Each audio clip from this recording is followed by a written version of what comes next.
we inherit a lot of people who were moved up too quickly from one of these online things that people don't know what they're doing. And what people realize is when you get to the top of that range, I mean, there's nowhere to go. There is a max dose on these medications. And if you move too fast and you have a lot of weight to lose, you're going to desensitize yourself. And then the only thing we can do is pull you off for a couple months and try to get you resensitized. And not everybody does.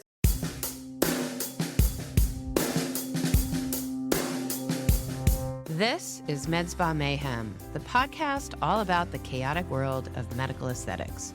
From Botox to lasers to IV bars, learn how to tell real versus fake, legal versus illegal, and safe versus potentially deadly. Hear the crazy stories inside the med spa world and find out what questions to ask and how to spot the people cutting corners. I'm your host, Dr. Kate D. Together, we explore the wild west of medicine that is the aesthetics industry.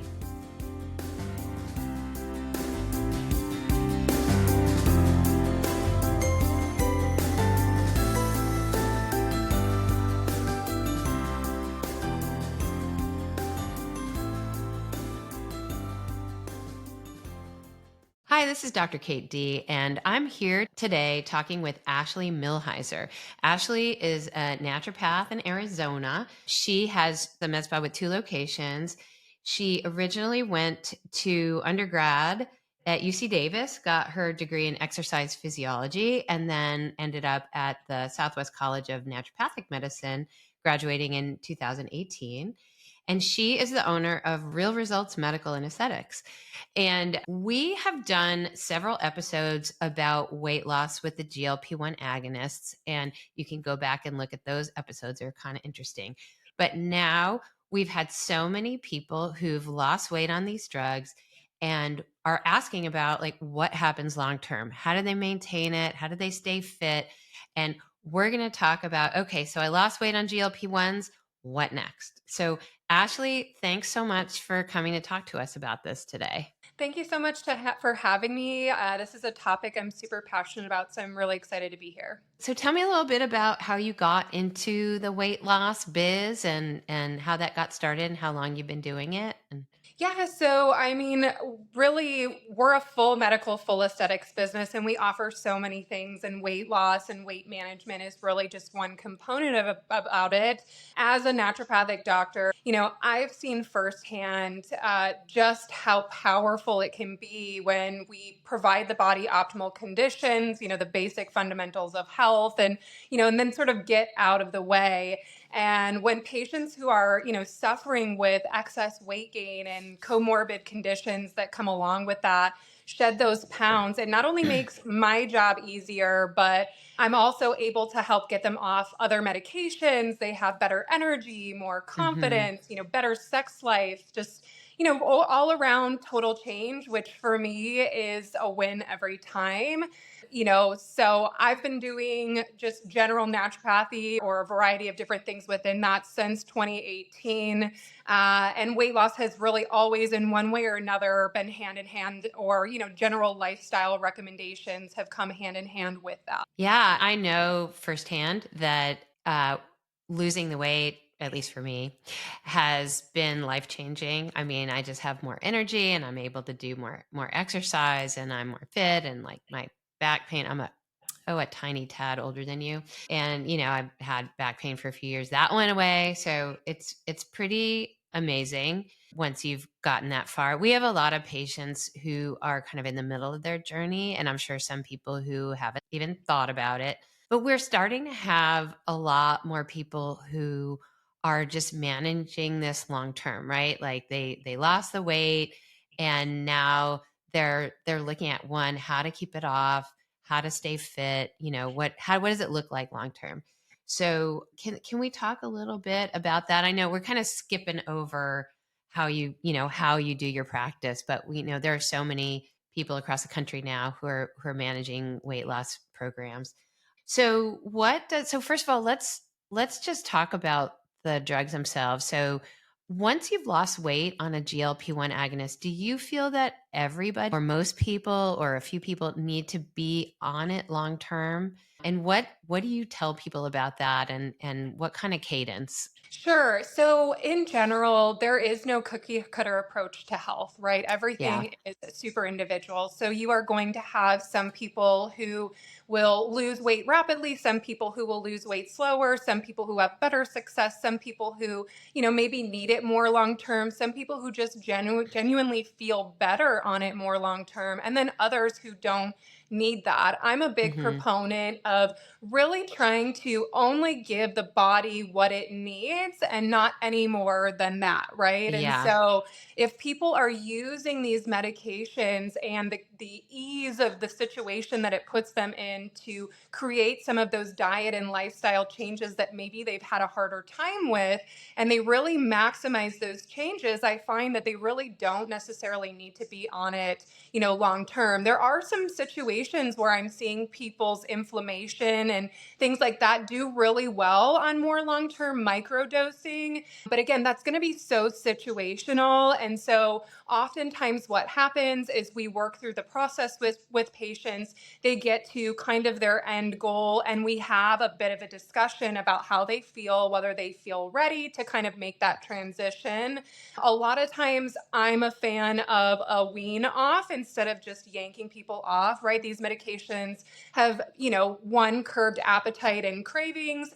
And if people have done a really good job of setting up those habits, it is easier to come off. But still, there's going to be that bit of a challenge of, now you've got going from all the support to no support. So sometimes what we do, and again, it's very individual to the person, we have a conversation of maybe going every other week with the medication. They start to kind of flex that muscle of, self-restraint and remembering what that felt like without a week of without the medication. Sometimes people only need to do that for a very short amount of time and they feel really good and confident moving, obviously checking in on all the lifestyle stuff along the way. Sometimes people even want to go, every 3 weeks for a while. Again, it really is individual. And then there are those certain situations where we microdose because it just seems to work best for other areas of the patient's life. Maybe it's helping them with their joint aches and pains by lowering their inflammation load. It just depends on what other things they have going on. What does their disease state look like? So when you say backing to every other and then every third week, are you talking about keeping the same therapeutic dose that they were on Yeah, and and so then I think people decreasing the have, cadence? yeah, for me, I have found in my practice with patients that that tends to work a little bit better than lowering the dose each week because, Hmm. part of what these medications are doing, of course, is slowing the rate that food moves through the stomach. And so you're feeling fuller longer. And if you just lower the dose, if you're too low, then you're not getting the effect anyway. And so sometimes Yeah. what I've found is it's better to keep that dose the same so you have a week of still having that support, and then you just go longer and longer in between so that you get better and better of like, oh, wait, I'm starting to feel hunger again. I understand what I have to kind of do here. I've seen that Right. personally work better with patients than, lowering the dose each and every week. Yeah, and I would definitely agree with that. I think for our audience who may not know, everyone tends to have a different dose that works well for them. So, we start people on a low dose and we increase it over time, and the dose they get to that works best for them where their appetite is appropriately lessened and they're eating the right amount of food, enough nutritious food to keep them energetic and going. What they ended up on is very different, and I have found that it doesn't relate to how big they are, and it doesn't relate to how old they are or anything. It's just some people, like So with it's very individual. So one person will be on a dose that's twice that of what the other person's on, but they have the same effect. So keeping that same therapeutic dose, but decreasing the frequency, that's what we've done that as well. And it seems to be somewhere about, maybe every 3 weeks or 4 weeks where people can maintain and not gain weight. And that seems to work out long term if they're going to be on a dose long term.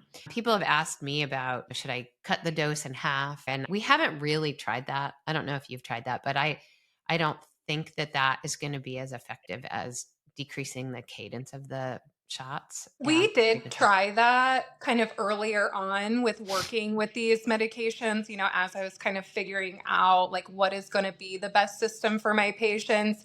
And just like you mentioned, right? So if you have like this exact amount of medication that you found that is their sweet spot and you just lower their weekly dose already, they're going to be, mentioning, hey, I just never had that appetite suppression. And our goal is to get them kind of slowly weaned off of it in a way that is supportive to them and not too Hmm. quick. And so if you're lowering it every single week, I just see them struggle. Early on when I was doing that, I did see them struggle more, have more issues with kind of rebounding or not controlling those, cravings or whatever it might be, than kind of that every other week. Let's do that for a while. Okay, you feel good with that. Okay, let's go Hmm. every few weeks, and just kind of going from there. Do you have any patients who have weaned off of it entirely and have maintained their weight loss? Yeah, I have actually a ton of patients. Again, a lot of my patients don't want to be on things any longer than they have to. Hmm. You do get some of those patients who, like I mentioned, with the inflammatory side of things, where they're just getting really good benefits long term, or they're really just nervous. Like, hey, listen, I've made such huge strides here and I'm just not ready to 100% part with this.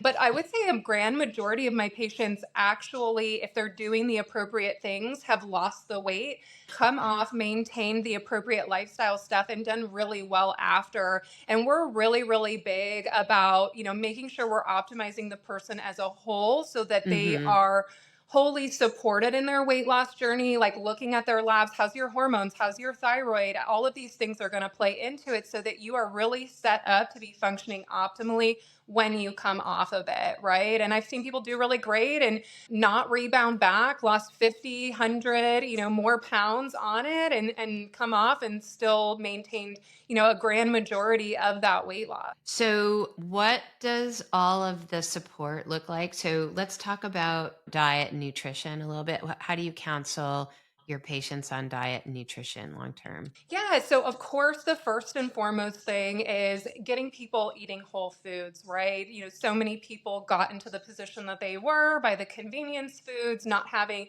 there's a lot of misinformation out there about what a healthy diet looks like and, how much to eat and this and this and that. And should I have 6 meals a day and 3 meals a day, intermittent fasting? And so, the Right. first and foremost thing is, are you eating the right types of things? Are you Yeah. eating whole foods or are you eating processed foods, and kind of removing those things from the diet? We're really big about convenience and making health convenient for people, because one of the reasons that people complain about having issues with weight loss is either time or, they're tired. And so we set up people up with, good quality local meal delivery service companies that help provide them good nutrition so that they have healthy meals on the go. We talk to them a lot about protein, because one of the biggest things that you have to watch for, of course, during the process of any weight loss journey, but especially with these medications, if they're not being done correctly, is muscle wasting. So we typically try to recommend for our patients about a gram of protein per pound of ideal body weight.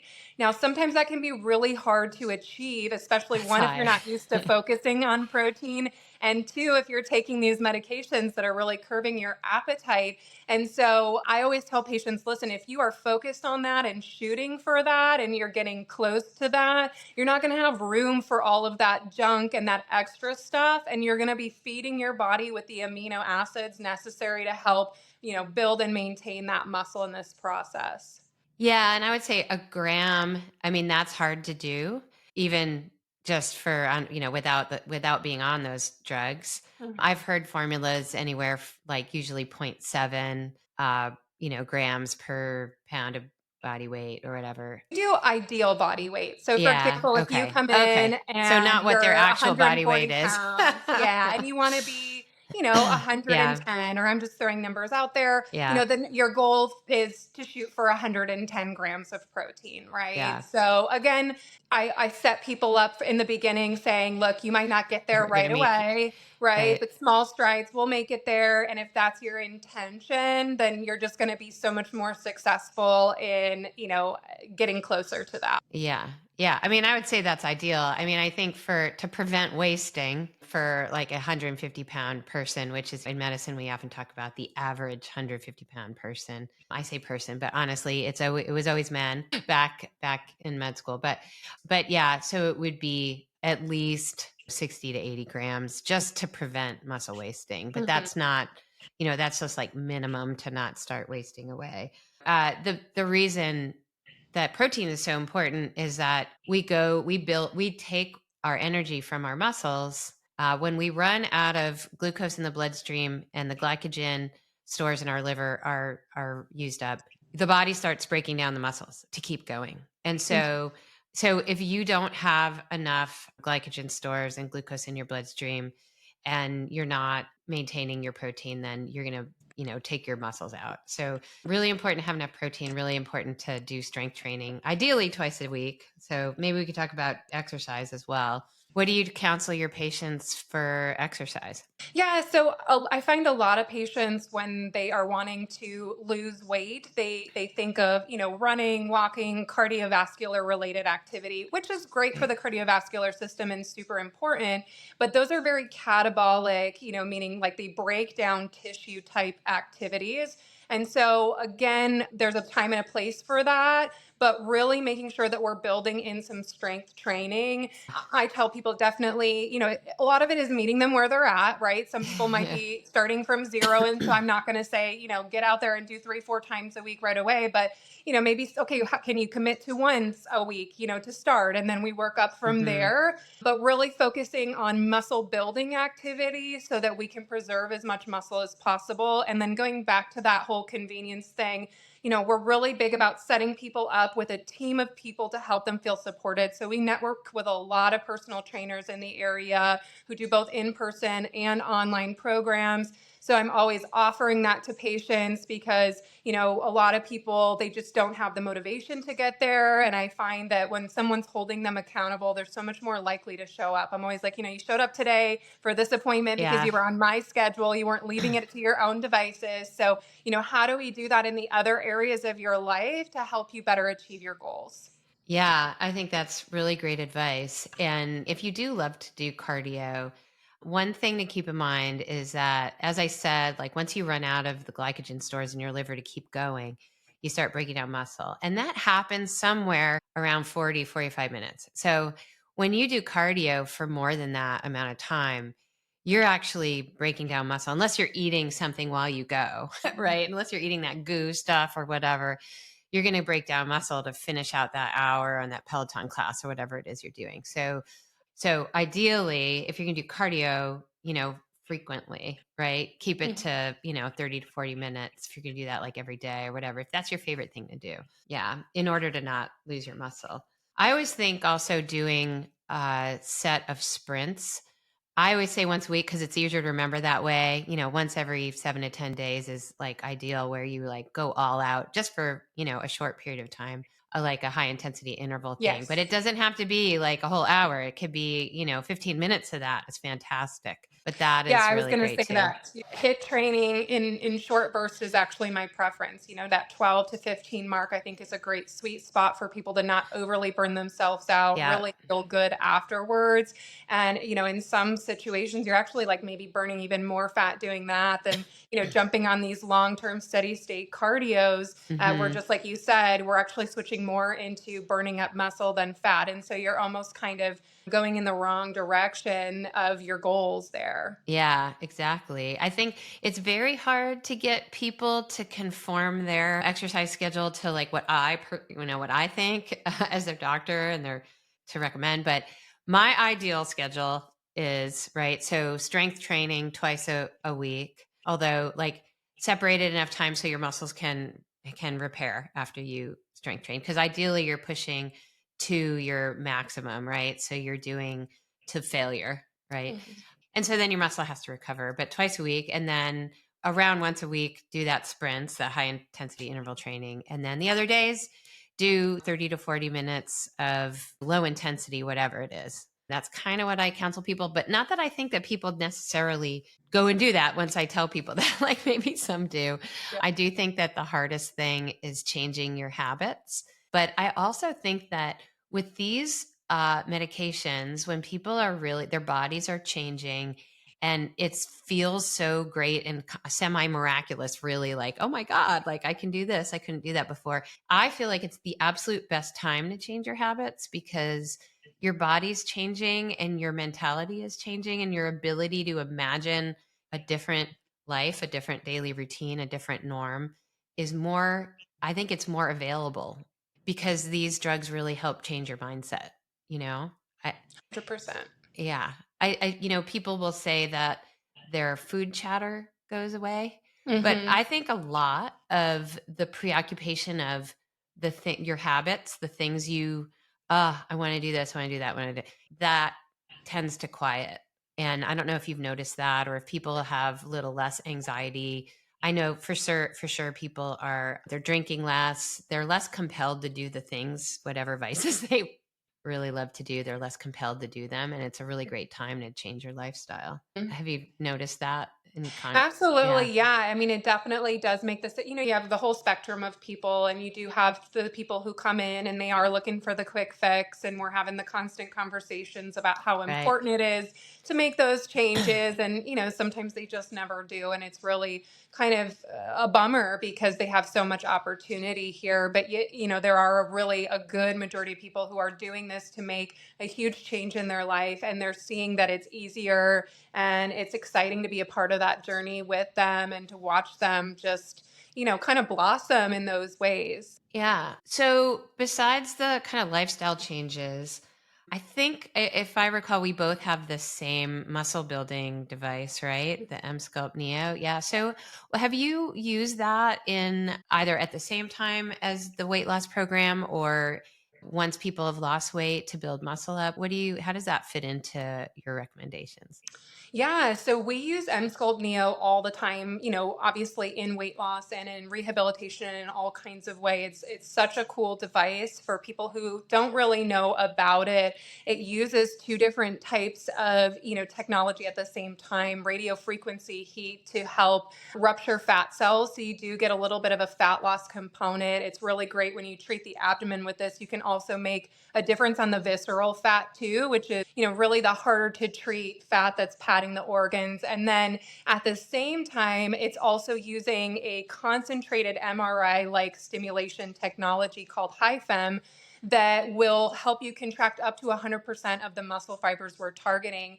And we do use this all the time with weight loss to help people get, better, faster results, help them build muscle either during or after, right? Everybody talks about, watch out for the Ozempic booty, right? Or kind of, muscle wasting too much. Now you get the flat pancake butt. So we use it a lot, both in the abdomen, on the glutes to help people really shape and tone their body.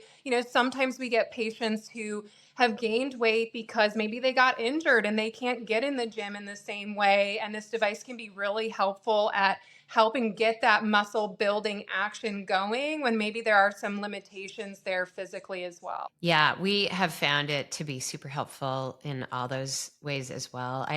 People who are rehabbing after injury, they can't quite do the kinds of exercises because of their joint pain, or maybe they need a knee replacement and they injured their patella and they can't really do the quads Yeah. exercises anyway, we found that Emsculpt Neo actually helps people rehab when they can't do the PT.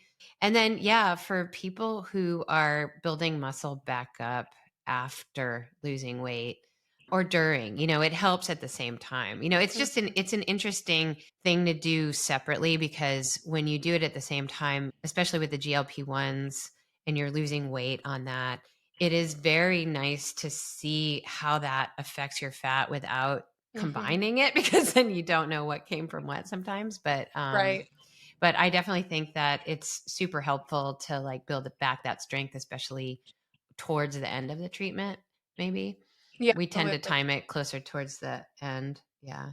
And for people at home, like if you've never heard of this device, I think most of our listeners probably heard of it, but you can actually do your abdomen, your buttocks, your thighs, your calves, and even your arms with this device. And it builds muscle and kills fat. And you can turn the killing fat part off. So if you're doing your butt and you don't want to kill the fat in your butt, then you can turn that part off for the buttocks treatment. Yeah. So have you seen what are the major pitfalls that you've seen as people have gone through the treatment and then after maintaining it? Have you had any, things where, oh, shouldn't have done that or Yeah, and so sometimes the things that I'm seeing wrong, maybe they're not even happening within my practice. Maybe we've inherited patients, from other places down the line. But one of them is definitely not doing appropriate titration.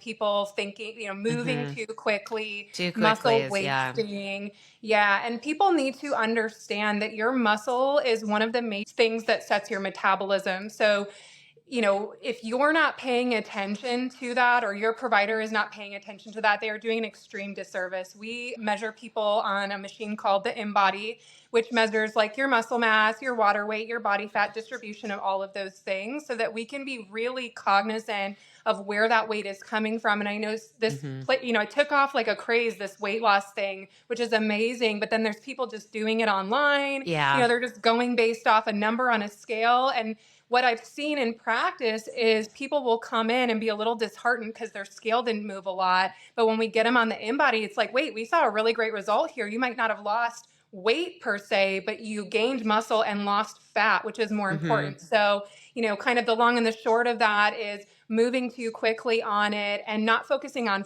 fat loss as opposed to weight loss is definitely one of them. Another thing, I kind of mentioned early on or earlier is not taking advantage of this window of ease and opportunity that you have to make these changes at a time when it's a little bit easier for you, right? I mean, we're really trying to create long-term healthy habits and a total lifestyle shift here. And if people are just using this as a quick fix and they're getting excited about the weight loss and they're not making the changes, you absolutely can rebound on that weight loss when you come off of it if you have changed nothing about your life.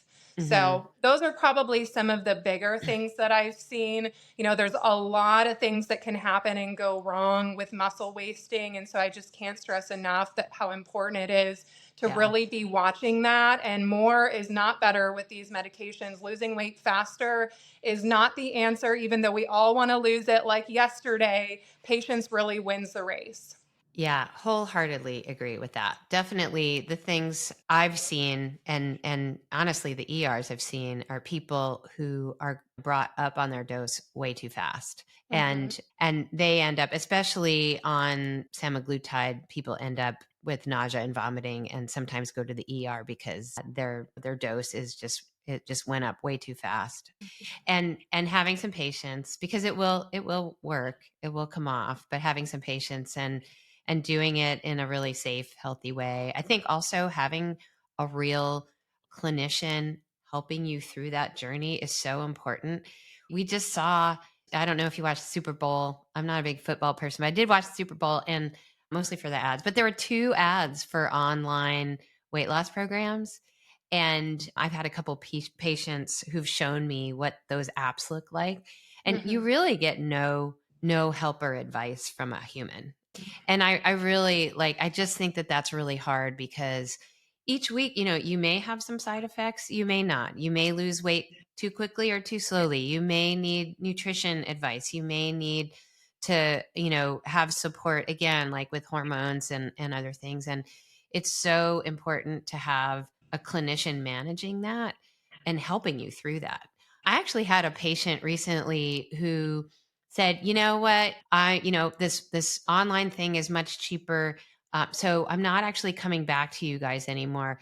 But can I still come to you to get all the advice?" And I'm Yeah. like, "Wait. So you're gonna pay someone else, but they're not helping you? So you want to?" It was just really funny. I was like, "Okay," and that's the problem with those is like they don't really help you, I always tell patients, like in general, in anything we do, hormones, whatever it may be, we might not be the cheapest guy in the block, but we're the best bang for your buck because we're going to right? get healthy results that last. We're looking at your entire system. We're trying to optimize you as an entire individual.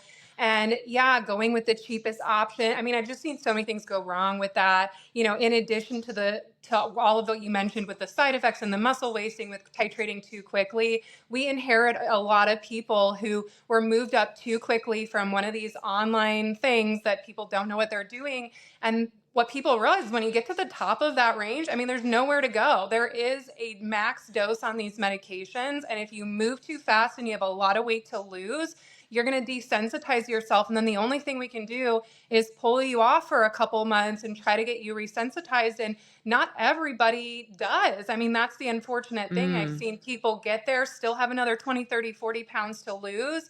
And they've really kind of run out of options when it comes to these medications and what they can do for them. So it's just really important that people are just not going for the cheapest, quickest thing, because it's going to cost you more in the long run. that's really interesting. So I actually have yet to have somebody who is sensitized to it and it didn't work.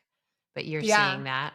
That's kind of Yeah, we've interesting. had, I mean, again, not coming from our clinic because we don't do Hmm. things in that way, but I've definitely inherited several patients where they're coming in on, 15 milligrams of Manjaro or Tirzepatide, all these things, and they're not seeing results anymore, and they still have another, 40 pounds to go, and they just, Interesting. don't know what to do. And so we have to pull them off and try to kind of resensitize them and work on other things, and then come back to it. And sometimes it does work. And then sometimes, they just don't gain it back the way that they had it in the first time. They just don't have as good a luck as if they would have just done it correctly from the start. Hmm. Hmm. Interesting. Have you seen your own patients who are diabetic then become no longer diabetic, or people who are pre-diabetic and no longer? Have you seen their hemoglobin A1Cs just normalize completely? Like what's been your experience there? Yeah, this has honestly been one of my favorite medications for, diabetics, even when they're coming in on other things and we're having that conversation, let's see what your insurance can cover, whatever it may be. I have just not seen very many medications lower an A1C in the same way that I Hmm. have these medications. And not even just that, but let's talk about cholesterol as well, which can also Hmm. be heavily driven, especially triglycerides, by blood sugar. I've been able to get patients off of cholesterol medications as well. And when, nothing's ever worked for them, even their cholesterol Hmm. medication wasn't working as well for them, or rebalancing hormones like conditions like PCOS or infertility. And so many positive things by, lowering a blood sugar and losing Hmm. some belly fat, that what it can do for you overall. Yeah, absolutely. We've had patients who weren't getting a period for a long time lose weight and start getting their period again, and they're basically doing this so they can have a baby, which is amazing. We've seen people whose blood pressure has normalized Hmm. after being elevated, just moderate elevation, go back down to completely normal. It's been just life changing for so many people. Yeah. So I wanted to get from you, if you're speaking to people who might be consumers or potential people who might be interested in losing weight with these drugs, what one or two pieces of advice would you give to them as they look for a place to go or as they keep progressing on their weight loss journey? Yeah, so it's nothing new that I haven't already been kind of hitting home, but just to kind of like revisit it all, for sure, make sure you are working with a provider who is focusing on fat loss and not weight loss.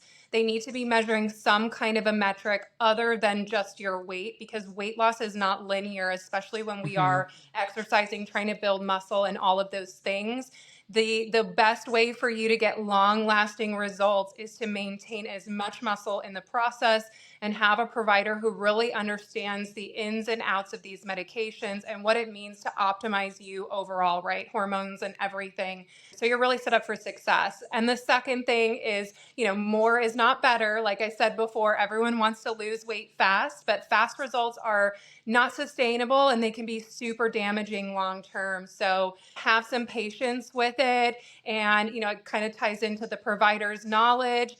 Just because your progress slowed 1, 2 pounds this month over last month, it doesn't necessarily mean that it's time for you to move up on that medication. So, Well, that's great advice. And Ashley, thank you so much for being on the podcast today. So it's Dr. Ashley Millhiser, and her practice is called Real Results Medical and Aesthetics in Tempe and Scottsdale, Arizona. And we'll have links to her practice and how to reach her in the show notes. So Ashley, thank you so much for talking with me today. Yes, thank you so much for having me. I always love sharing knowledge with co-providers who have that same mindset, that same passion. So I really appreciate being here and sharing some good knowledge.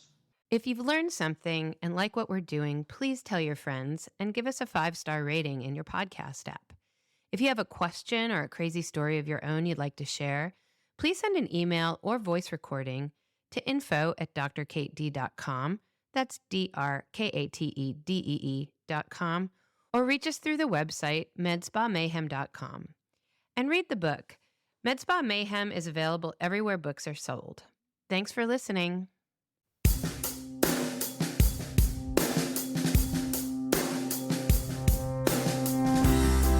This has been MedSpa Mayhem with Dr. Kate D. We are so grateful you're listening, and we hope you've learned at least one fun or possibly disturbing fact today. Don't forget to hit subscribe on your podcast app and leave us a 5-star review. And read the book. MedSpa Mayhem is available everywhere books are sold. Links and more can be found in the show notes and on medspamayhem.com.